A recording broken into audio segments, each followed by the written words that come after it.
مٹی کا پتلا کو جب میں روح ڈالوں گا فی انفسکم افلا لا تبصرون، کہ اے فرشتوں اس خاک کے پتلے میں نے اپنی روح کو داخل کی، تم سجدے میں گر جاؤ. سمجھ رہے نا؟ جب اللہ اپنی روح کو خاک کے پتلے میں ڈالا تو ہمیں یہاں غور و فکر کرنا ہے کہ بھئی ہماری خاک میں خدا کی روح موجود ہے، نہ باپ کی ہے نہ ماں کی ہے. سمجھ رہے نا؟ نہ دادا کی ہے نہ نانا کی ہے. کس کی روح ہے ہمارے جسم میں؟ اللہ کی روح موجود ہے. تو پھر اللہ ہمارے وجود میں موجود ہے، ہم اسے باہر تلاش کر رہے ہیں. کہاں تلاش کر رہے ہیں؟ ملے گا کیا؟ اللہ ورنہ ان اللہ علی کل شیء قدیر، بے شک اللہ ہر شے پہ قادر ہے، قدرت رکھنے والا ہے. جیسے میں بتا تمہارے کو، اللہ تم ایک ہے تو تمہارے ساتھ اللہ موجود ہے. دوسرا، تم دو ہے تو تمہارے ساتھ تم دو ہے تو تمہارے ساتھ اللہ تیسرا موجود ہے. تم تین ہے تو اللہ تمہارے ساتھ چوتھا موجود ہے. بات سمجھ؟ تم تنہائی میں بیٹھ کر بھی گناہ کرے تو میرا رب جاننے والا ہے. تم محفل میں گناہ کرے تو اللہ جاننے والا ہے. مگر تم اللہ کو کب جانو گے؟ جب کہ قرآن بول رہی میں اس کے اندر موجود ہوں، میرا نور موجود ہے. خدا کے نور کو دیکھنا اور خدا کو دیکھنا الگ ہے کیا؟ کیونکہ خدا خود نور ہے. سمجھ نا؟ خدا کی کوئی صورت ہے نہ کوئی شکل، خدا کا نہ کوئی رنگ ہے نہ روپ. اللہ ہر روپ میں جلوہ گر ہے، ہر رنگ میں جلوہ گر ہے، مگر ایک ہے. ہاتھ آیا تو بت، ہاتھ نہ آیا تو خدا. سمجھ نا؟ اگر پکڑ لیا یہ خدا ہے تو شرک ہوا، پکڑ لیے یہ خدا ہے تو کیا ہوا؟ شرک ہوا. تو اس لیے ہمارا کام کیا ہے؟ ذات الہی سے محبت کرنا ہے تو اس کی مخلوق سے محبت کرو تاکہ تمہارے سے خدا محبت کرے. اللہ کس سے محبت کرتا؟ اپنی مخلوق سے محبت کرتا. تم اگر خدا سے معافی کی امید رکھتے ہیں تو تم بھی لوگوں کو معاف کیا کرو. اس لیے کیونکہ تم خدا سے امید رکھ رہے ہیں معافی کی، تو پھر اس کی مخلوق کو اگر معاف نہیں کریں گے تو پھر ہم کتنے بڑے جو ہے نا گمراہی میں پھیلے ہوئے ہیں. گمراہی سے اللہ کی مخلوق کو ہمارا کام ہے معاف کر دینا. اگر کوئی ہمارے ٹھیس پہنچا معاف کر دو. خدا کی ذات ہے جو معاف کرنے والی ہے. تمہارے اندر اس کا نور موجود ہے، تم اپنے نور کی تجلی کو دیکھو. قرآن کہہ رہی ہے نحن اقرب الیہ من حبل الورید، میں تمہارے خون میں موجود ہوں مراد، میں تمہاری شہرت سے زیادہ قریب ہوں. اللہ فرماتا مجھے جانو، سمجھ پہچانو. اب کچھ لوگوں کا کہنا رہتا ارے بھائی اللہ کو جانے تو کیسے جانے؟ کیا رہتا؟ اللہ کیا کوئی انسان ہے یا کوئی بت ہے یا کوئی پتلا ہے؟ اللہ کو کیسے پہچانے؟ اللہ کے نبی کی حدیث ہے نحن اقرب الیہ من حبل الورید. نبی کی حدیث کیا ہے؟ من عرف نفسہ فقط عرف ربہ. نبی کی حدیث کیا ہے؟ حدیث قدسی ہے من عرف نفسہ فقط عرف ربہ. جس نے اپنے نفس کی پہچان کی، جس نے اپنے نفس کو جانا، سمجھ رہے نا، تو اس نے اپنے رب کو پہچانا. گر پہچان ہو تجھے اپنی جان کی تب پہچان ہوگی تجھے سبحان کی.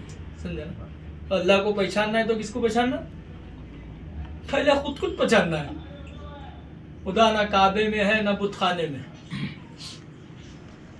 خدا نہ کعبے میں ہے نہ بت خانے میں. خدا نہ مسجد میں ہے نہ مندر میں. کہاں ہے؟ دل کے کاشانے میں. کہاں ہے؟ جیسے کعبہ خدا کا گھر، کیا ہے کعبہ؟ کیا ہے؟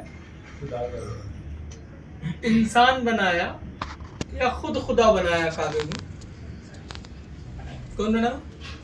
انسان، آدم علیہ السلام سے ابن مریم تک کعبے کو جو ہے نا توڑتے گئے، بناتے گئے، توڑتے گئے، بناتے گئے، سمجھ رہے نا؟ پھر جب ٹوٹا،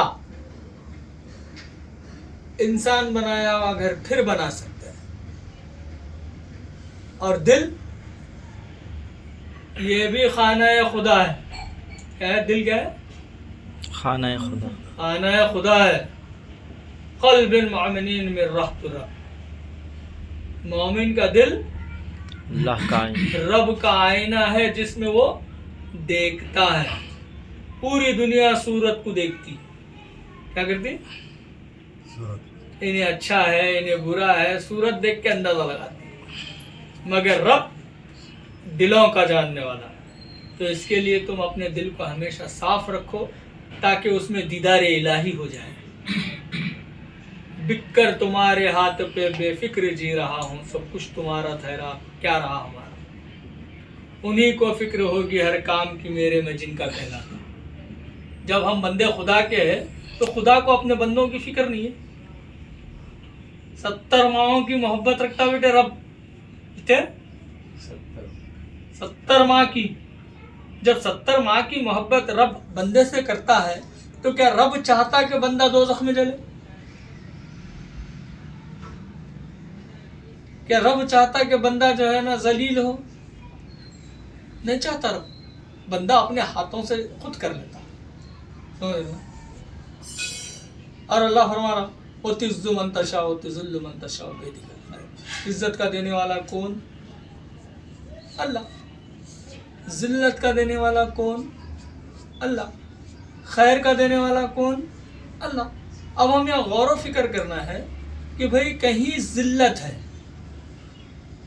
اللہ کی طرف سے ہے، مگر اللہ عقل بھی دیا ہے، سوچ بھی دیا ہے، بوجھ بھی دیا ہے. کیسے؟ یہ کام کرنے سے تم ذلیل ہوتے ہیں. ارے بھئی اللہ کی طرف سے ذلت مل رہی، کروں گا میں بولے تو گمراہ ہوئے، تم غافل ہوئے. کیا ہوئے؟ اللہ بول رہا اس سے تو بچنے کی کوشش کر، میں بچانے والا ہوں. کیا فرما رہا؟ گناہ ہے. ارے بھئی جب تک اللہ نے چاہا یہ گناہ ہوتا ہے کیا؟ اللہ کی مرضی کے بنا ایک پتا نہیں ہلتا. میں گناہ کر رہا ہوں تو کیا اللہ کو نہیں معلوم؟ کیا انہیں چاہا تو میں کر رہا ہوں گا؟ نہیں. رب تمہارے ہاتھ میں اختیار دیا، تمہارے کو عقل سلیم دیا، تمہارے کو سوچنے کی صلاحیت دیا. سمجھ کیا نہیں دیا؟ دیا نا. یہ ہاتھ سیدھا ہے، یہ ہاتھ دایاں ہے. دونوں ہاتھ کس کے ہیں؟ اپنے ہیں یا غیر کے ہیں؟ اپنے ہے نا. تو ایک ہاتھ کیا ہے؟ کھانے کا، اور دوسرا ہاتھ دھونے کا. دھونے والے ہاتھ سے کھا سکتے کیا؟ خود کچھ کندراہٹ محسوس ہوتی؟ بس سمجھ رہے نا. ارے دھونے کے ہاتھ سے میں کھا رہا ہوں، کوئی گندگی ہے ہو گیا. اب گناہ کا کام کرنے سے پہلے یہ سمجھ نہیں آ رہی کیا کہ بھئی یہ گناہ ہے کر کے؟